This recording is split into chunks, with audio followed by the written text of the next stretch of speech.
Social মিডিয়ায় প্রায় নিজের জীবনবোধের কথা লিখে রাখেন ফাহমিদা নবী। সে কথাগুলি এলো এবার মলাটবন্দি হয়ে।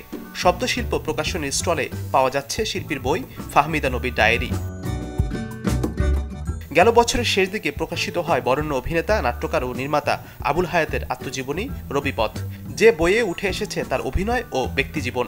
নতুন এ বইটি পাওয়া যাচ্ছে সুবর্ণ প্রকাশনীর স্টলে।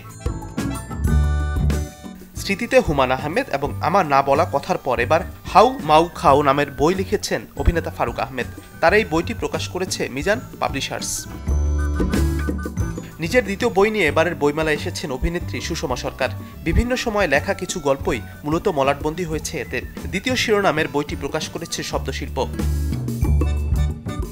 আজব প্রকাশনী এবার প্রকাশ করেছে অভিনেত্রী সানারাই দেবী শানুর বই। থ্রিলার উপন্যাসটির নাম বাঘ মানুষ। বইমেলায় এসেছে আরেক অভিনেত্রী ফারজানা ছবির উপন্যাস বৃত্তবাস, যার প্রকাশক মিজান পাবলিশার্স।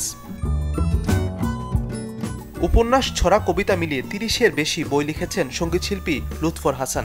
এবার অন্য প্রকাশ থেকে এসেছে তার উপন্যাস টাইপ সি। গায়িকা সাজিয়া সুলতানা পুতুলেরও বই এসেছে এবার। অনন্যা প্রকাশনী থেকে প্রকাশ পাওয়া উপন্যাসটির নাম শিল্পী সত্তার ব্যবচ্ছেদ। ৫৩টি কবিতা নিয়ে বই প্রকাশ করেছেন সঙ্গীতশিল্পী জয় শাহরিয়ার। আজব প্রকাশ থেকে প্রকাশ পাওয়া তার এই তৃতীয় কাব্যগ্রন্থটির নাম সুরছাড়া কবিতারা। মাজহারুল ইসলাম তামিম, চ্যানেল 24।